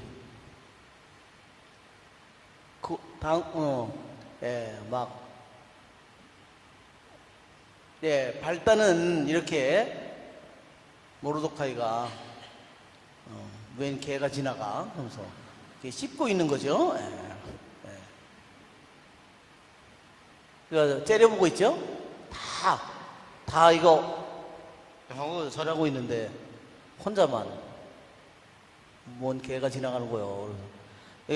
아주 어마어마한 최고급 리무진을 타고 가고 있는데 다른 사람들은 다 엎드려 있는데 그렇죠? 혼자 있잖아요. 여기서 칼을 들고 있는 거라 그랬죠, 이거? 이거는 왕을 죽이려는 음모를 꾸몄던 이거는 주사위의 모습이고 달력의 모습입니다. 혼자 서 있는 모르도카이에 남들은 다 엎드려 있는데 모르도카이의 그림을 그린 거예요.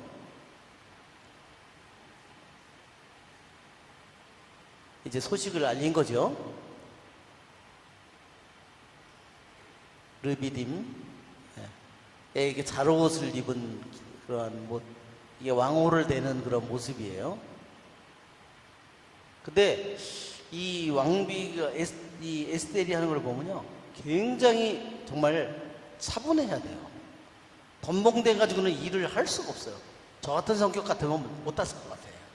저는 숨을 안 쉬다가 죽었을 것 같아요. 근데 에스겔은 굉장히 차분한 여자예요, 정말.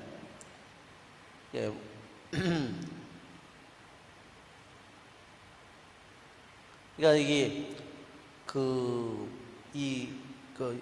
기록의 고고학자들이 발굴을 했는데요. 궁궐 대문 궁궐의 동쪽에 그 문이 있었는데 그 문이 대략 80m 크기였다고 그러고요. 그 궁궐 대문에 그다음에 가운데에 광장이 있었는데 그 광장도 사방이 21m씩 되어 있어요. 그리고 그러니까 거기에 뭐 2중 3중으로 다 누가 한 명이 나타나면 말하자면 그 경비병이라든지 이런 사람들이 다 그것을 지키고 있었던 겁니다. 자, 예, 지금 여기 보면 왕이 저쪽에 보니까 왕비가 나타났으니까 어떻게 했어요? 좋은 눈으로 봤을까요? 아내가 그 전 왕비도 말을 안 들어서 폐위시켰는데 새 거를 또 뽑았는데 저게 한 달을 안 갔더니 또 저게 또 나타났네. 그죠? 저게 죽으려고 아주 환장했나? 이렇게 생각했을 것 같아요. 왜냐면 다음 장에 보면요, 왕이 얼굴이 분노로 막 한 달 동안 못 본 자기 부인인데 왕이 여보 웬일이야 이런 게 아니라 노기로다가 그래서 어떻게 해요? 에스텔이 기절을 하는 거예요. 그래서 이러면서 난 죽었구나. 예.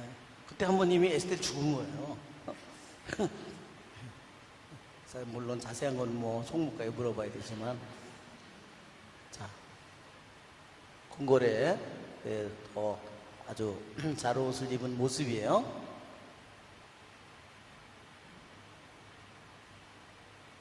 주사위를 던지는 하만의 모습입니다. 다니엘이 왕에게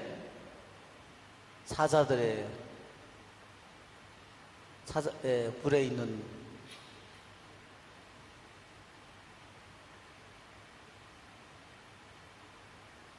자, 하여튼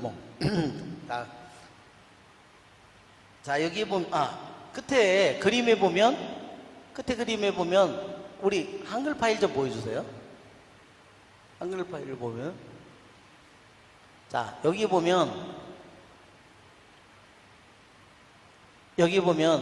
이 전체 구조를 봐야 되니까 에스텔 전체 구조를 보면은요, 대칭 구조로 이루어진 게 두 개라 그랬어요. 근데 이 대칭 구조 중에 여기서 보면 크세르크세스 왕의 이 잔치, 그다음에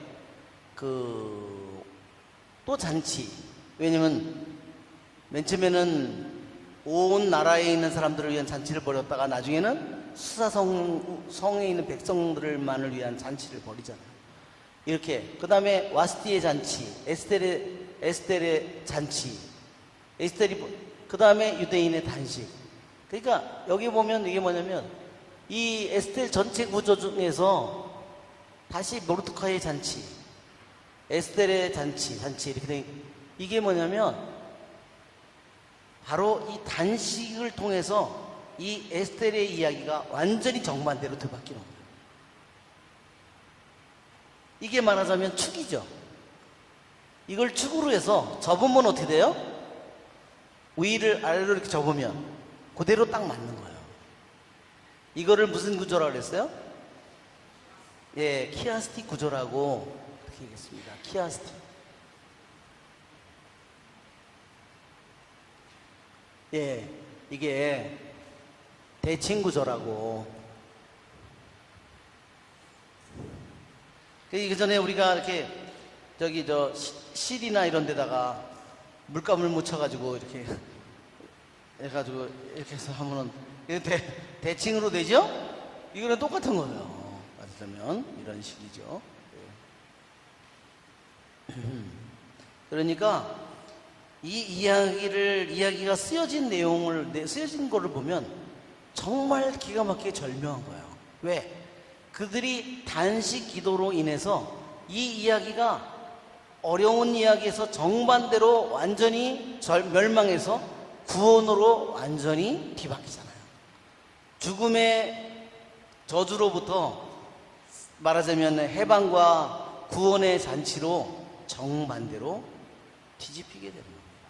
그래서 이것이 바로 시작이 에스텔이 수사에 살고 있는 모든 유다인들을 위하여 단식해 달라고,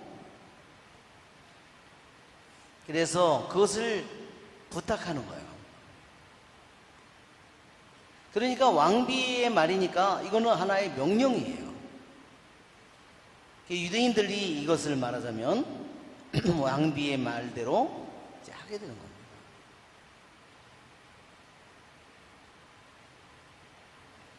자, 그러면 이게 필립비서 우리 2장 8절을 한번 보세요. 필립비서 2장 8절.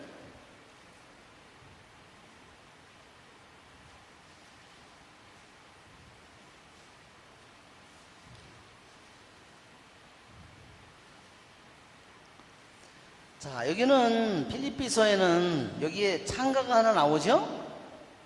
필립비서 2장 6절부터 그리스도 예수님께서 지니셨던 바로 그 마음을 여러분 안에 간직하십시오. 그분께서는 하느님의 모습을 지니셨지만 하느님과 같음을 당연한 것으로 여기지 않으시고 오히려 당신 자신을 비우시어 종의 모습을 취하시고 사람들과 같이 되셨습니다.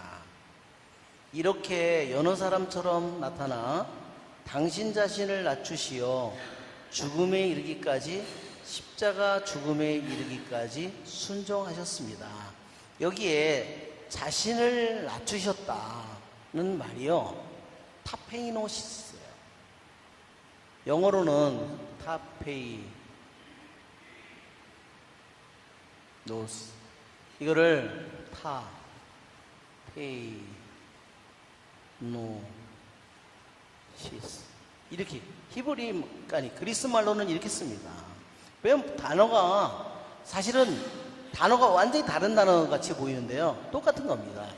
이게 타우예요. 타우. T자가 똑같. 흘렸으면 T자가 이렇게 되죠. T자인데 흘렸으면 이렇게 되죠. 네, 이게 다 이렇게 되는 거예요. 다 이게 스펠링이 다 비슷합니다. 이것만 좀 다르죠. 요것도 비슷해요. 요것만 다르고 노시스. 이게 낮추셨다는 말이에요.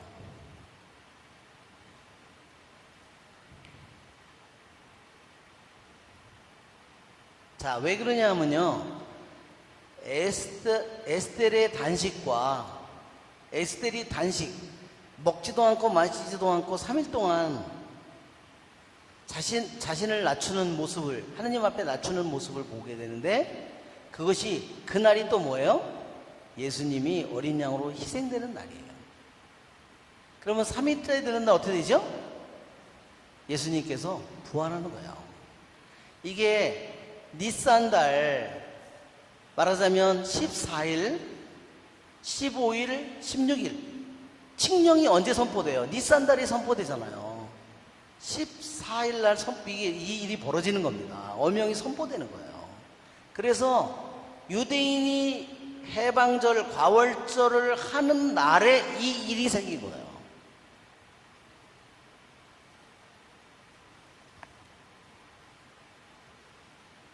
그래서 에스텔의 단식과 예수 그리스도께서 당신이 유다인들에게 넘겨져서 재판을 받고 죽임을 당하시고 그분이 부활하시는 이 모든 일과 똑같이 이 일이 닮았다는 겁니다.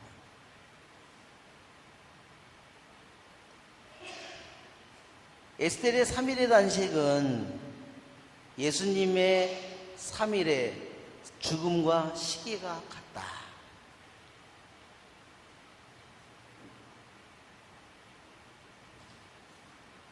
그래서 이거를 필립비서 2장 8절의 말씀이에요. 필립비서 2장 8절.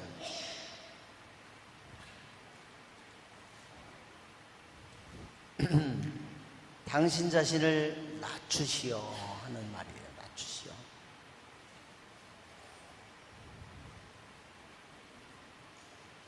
그리고 주님의 모든 업적을 회상하면서 이렇게 주님께 기도드렸다. 그래서 여기 기도에 보면요, 모르도카이의 기도가 네 부분으로 나누어지고, 그 다음에 에스텔의 기도는 7부분으로 나누어지는데요.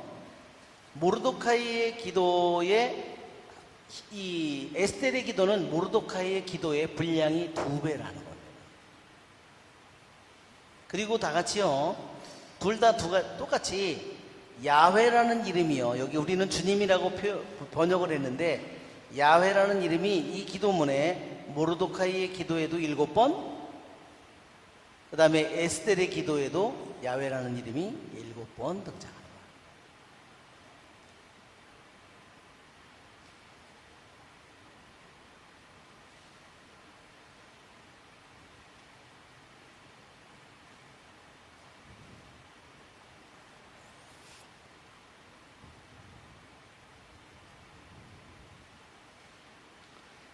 자, 17절 모르도카이의 기도를 보면 먼저 주님의 모든 업적을 회상하면서, 주님의 모든 하신 일을 구약의 시대부터 하나님께서 세상을 창조한 일로부터 이스라엘 백성을 파라오에서 구원하신 일부터 아브라함을 불러 이 모든 아브라함, 이삭, 야곱 이 모든 하나님의 업적을 찬미하고 기억하는 거죠. 주님 만물을 다스리는 임금님, 이 주님이라는 말이 다 야훼입니다. 모든 것이 당신 권능 안에 있으며 당신께서 이스라엘 구하고자 하시면 당신을 거스를 자 없습니다. 그러니까 비록 우리가 페르시아 제국이 대단하고 페르시아의 왕의 법이 대단하고 페르시아 왕의 법의 힘이 너무나 강하고 자기네들에게 이런 아주 자기네들의 멸망을 알린 왕의 철회될 수 없는, 취소될 수 없는 법령이, 정말로 무거운 법령이 자기에게 선포됐지만, 그러나 당신께서 이 모든 것이 당신 권능 안에 있다고 아직도 고백을 하고 있는 겁니다. 그렇죠, 여러분? 그래도 아직도 이 모든 것이 하느님의 권능 안에 있죠? 하느님이 이 모든 것을 보고 계시고, 하느님께서 이스라엘을 어떻게 구원하실지 이미 하느님은 계획을 가지고 계시죠. 당신께서 이스라엘을 구하고자 하시면 당신을 거스를 자 없습니다. 아무리 페르시아 왕이라 하더라도 하느님이 구하고자 한다면 페르시아 대왕 고레스가 이스라엘 백성을 해방시켜 주어서 자기 나라로 돌아가게 했던 것처럼 당신께서 하늘과 땅, 하늘 아래 놀라운 것들을 모두 만드셨습니다. 당신은 만물의 주님이신 당신께 맞설 자 없습니다. 이 페르시아 제국이 대단하다 하더라도 그 왕도 따지면 오늘은 임금이지만 내일은 언제 시신으로 변할지 모르는, 그죠? 이 크세르크세스 대왕도 어떻게 했다고 그랬어요? 자기 내시에게 암살당한 거예요. 정말 그렇게 강한 힘을 가지고 있는데도 하늘과 땅, 하늘 아래에 있는 놀라운 것들을 모두 만드신 분은 바로 당신이다 하는 거죠. 그러니까 만물의 주님이신 당신께 맞설 자 없습니다. 아무리 페르시아 왕이라 하더라도 당신께서, 아무리 하만이라 하더라도 당신께서 모든 것을 알고 계십니다. 방자한 하만에게 무릎 꿇지 않고 절하지 않으면 제가 교만해서도 오만해서도 명예를 좋아해서도 아님을 주님 당신께서는 아십니다. 자,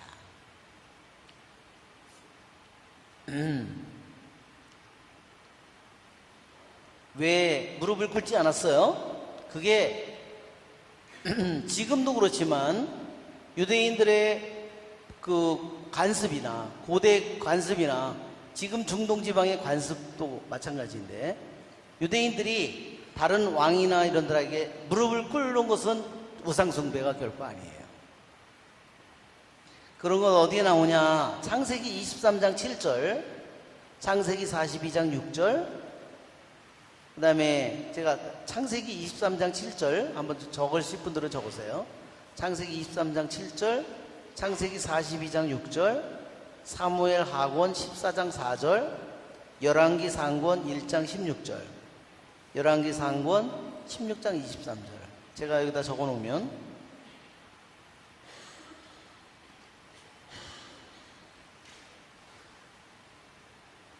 예, 아직 그래도 물기가 있나 보네요. 더 잘 지워지는 편이네.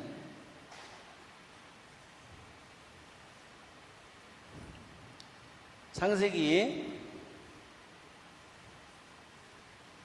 23장 7절, 창세기 42장 6절, 그 다음에 사무엘 하곤 14장 4절, 그 다음에 열왕기 1장 16절, 뭐 이런 내용들이에요. 또 다른 것도 물론 여러 군데 또 있지만, 그게 뭐냐면 아브라함이 히타이트인들에게 가서 자기 부인이 죽으니까 히타이트를 가서 땅을 살려고 머리를 조아리고 해요. 또 요셉도 형들이 와서 요셉 앞에 무릎을 꿇고 에집트의 그 총리인 요셉이 자기 동생인지를 모르고 그 앞에 와서 절을 해요. 이제 사무엘 하곤에도 드고와 여인이 다윗 왕에게서 무릎을 꿇고, 이것이 결코 왕이나 높은 사람에게 유대인이 무릎을 꿇는 것은 결코 우상 숭배가 아닙니다. 그게 관습이라고 그랬어요. 그리고 하만에게 무릎을 꿇지 않은 것은 절대로 모르드카이가 하만처럼 교만해서도 오만해서도 헛된 영광을 좋아해서도 결코 아니다. 주님 당신께서는 아십니다. 이스라엘의 구원을 위해서라면 그의 발바닥에라도 기꺼이 입맞추었습니다. 제가 그렇게 행동한 것은 인간의 영광을 하느님의 영광 위에 두지 않으려는 것이었습니다. 저의 주님이신 당신 말고는 아무에게도 무릎 꿇고 절하지 않으리니 제가 이렇게 하면 교만 때문이 아닙니다. 그러면 여기에 모르드카이가 그러면 페르시아 왕에게 무릎을 꿇었어요, 안 꿇었을까요? 당연히 꿇었어요. 여기에 무릎을 꿇지 않는 가장 커다란 이유는 뭐라고 했어요? 지난번에도 설명했는데, 이것은 영원한 적이다. 아말렉이다.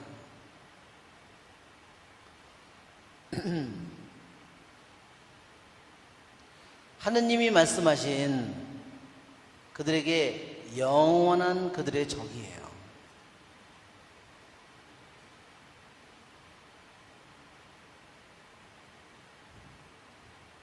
이제 주 하느님, 임금님, 아브라함의 하느님, 당신의 백성을 돌보아 주소서.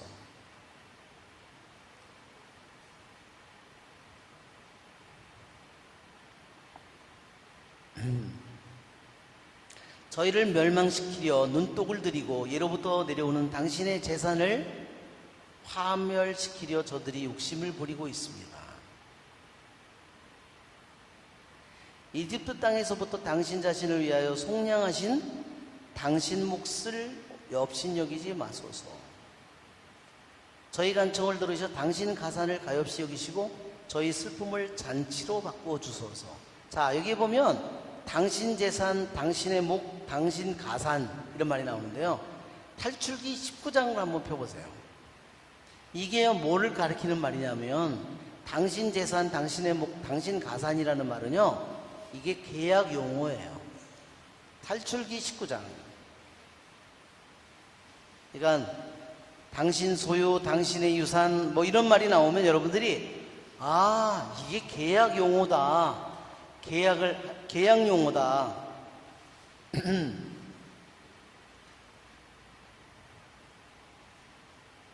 자, 왜 그러냐면 15절을 한번 보세요. 이스라엘 백성이 시나이 산에 도착하죠?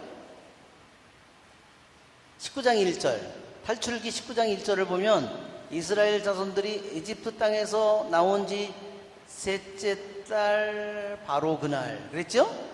셋째 달 바로 그날은요, 첫날을 가리킵니다. 왜? 유대인들은 첫날을 아주 중요시 했다고 그랬죠. 그러니까 언제 떠났어요 그러면?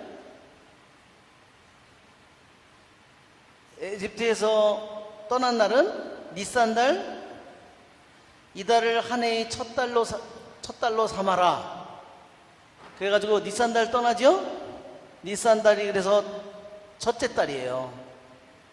첫째 달. 그 다음에 며칠? 14일 날 떠나요. 떠나는데 며칠 도착했어요?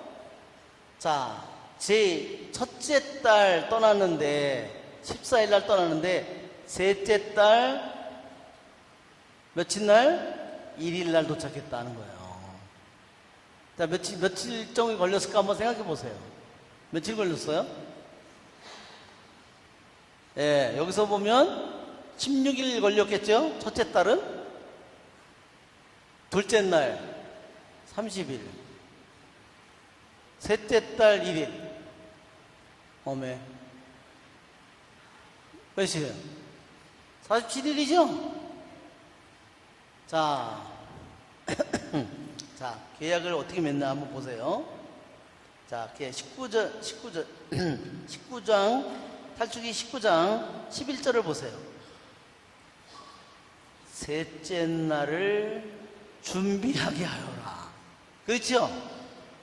셋째 날을 더 해보세요. 며칠이에요? 딱 50일이에요. 자, 그래서 오순절이 여기서 나오는 겁니다.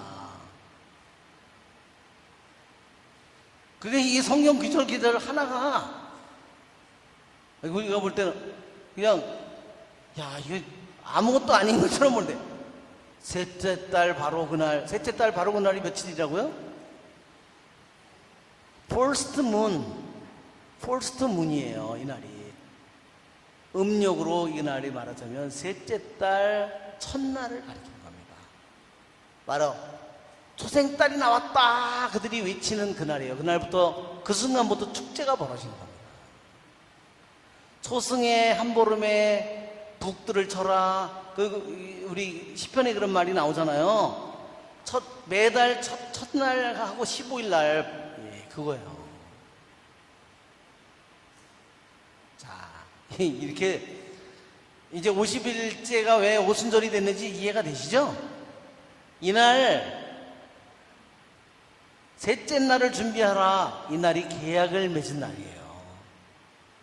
이 날이 말하자면 시나이산에서 온 백성이 옷을 다 빨아입고 시나이산에서 셋째 날을 준비하는 거예요. 말하자면 옷을 빨아입고 목욕하고 그런데 뿔날팔 소리가 울리면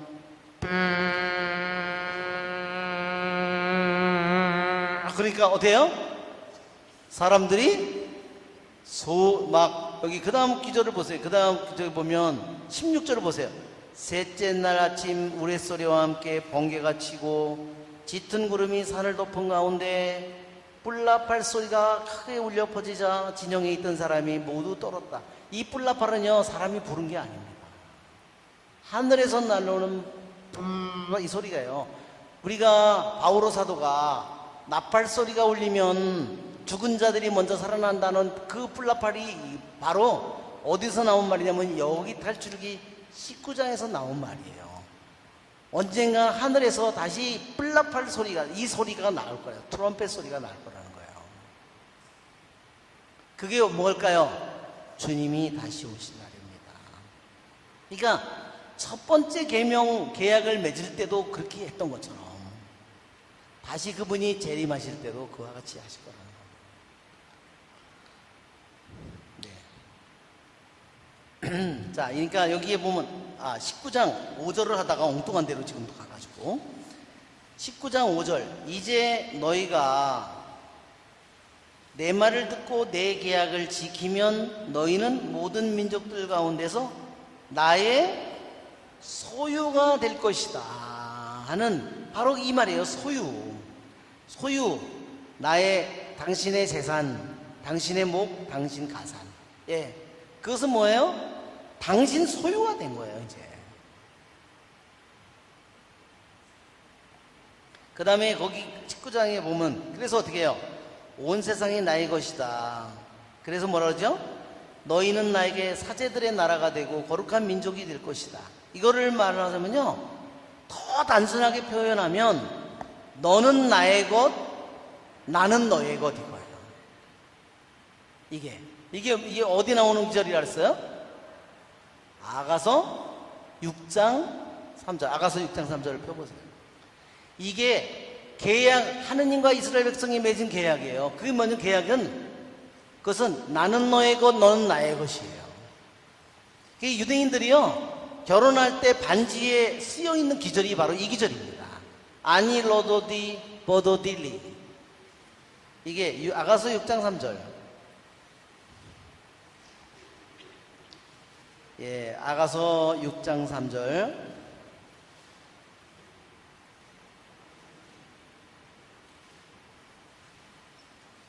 예, 그래서 여러분들이, 그래서 이 아가서의 6장 3절은 성경의 꽃 중에 꽃이라고 그러는 거예요. 노래 중에 노래이고, 꽃 중에 꽃이고, 시 중에 시라고 할 수 있어요. 그림 중에 그림이라고 할 수 있어요. 표현하자면, 여기를, 이 아가서를 표현으로는 이게 노래거든요. 그래서 Song of Songs라고 영어로는 그래요. 히브리 말로도 물론 노래 중에 노래입니다. 그렇지만 다른 말로 하면은 이게 꽃 중에 꽃이고, 그림 중에 그림이고, 시 중에 시죠. 사랑 중에 사랑이고, 나는 연인의 것, 내 연인은 나의 것. 그러니까 이건 시적으로 표현한 건데, 이게 말은 뭐냐면 나는 님의 것, 님은 나의 것, 이런 뜻이에요. 이게 연인이라고 하는 것은 사랑하는 님, 이거를 연인을 님이라고 표현하면 나는 님의 것, 님은 나의 것, 이런 뜻입니다. 이것이 히브리 말로는 아니 로도디 보도디 리. 그래서 아니 로도디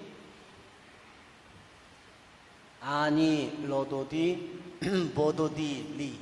그래서 이게요, 이 앞자만 따가지고 이거를 엘룰이라고 표현하는 겁니다. 엘룰.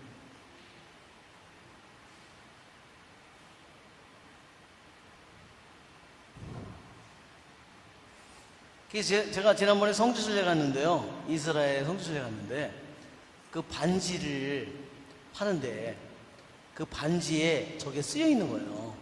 아니 로도디. 그런데 그 반지가 비싸잖아요. 사고는 싶은데, 그랬더니 180유로인가? 되게 비싼. 그래서 저거를 살라고 그랬더니 그 유대인이요, 그거를 나한테 팔으려고 굉장히 애를 썼어요. 그러니까 보다가 내가 그냥 갔어요. 그 안에, 그래서 이렇게 겉에나 안쪽에 그 히브리 글자가 아니 로도디 보도디 리, 이런 글자로 쓰여 있어요. 거기가.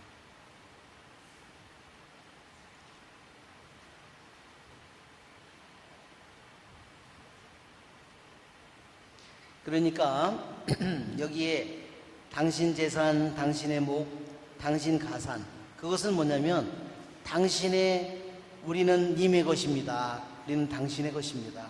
당신은 우리의 것입니다.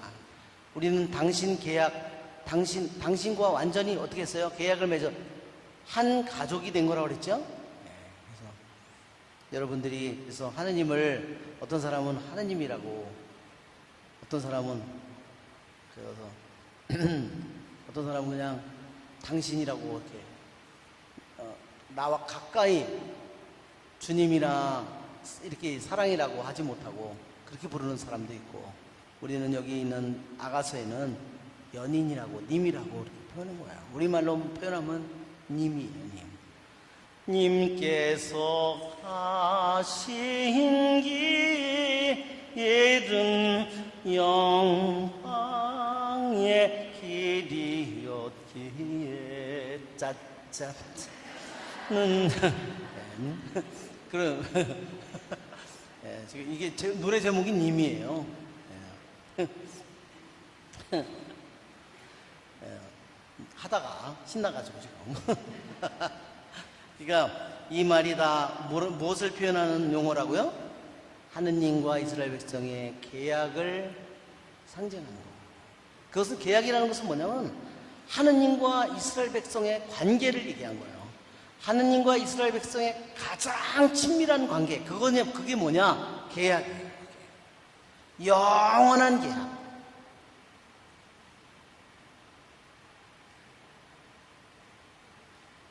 그러니까 자기가 죽으면 끝나는 계약일까요? 아니죠. 자기의 육신의 죽음이 끝나도 끝나지 않는 계약이죠. 왜? 영원한, 하느님은 영원한 분이시니까. 그리고 하느님의 그러한 약속의 말씀을, 주신 계약의 말씀을 그들이 믿고 희망하고 사랑하는 사람이기 때문에 그 계약은 끝나지 않는 겁니다. 자, 저희의 슬픔을 잔치로 바꿔주십시오. 예, 당신은 그만한 권능을 가지신 분이니까. 그리하면 저희가 살아 당신 이름을 찬양하오리다. 주님, 당신을 찬미하는 이들의 입을 없애버리지 마십시오. 온 이스라엘도 힘껏 외쳤다. 죽음이 그들 눈앞에 다가왔기 때문이다. 예, 오늘은 여기까지 하고 마쳐야 될 것 같습니다. 영광이 성부와 성자와 성령께. 수고하셨습니다. 예.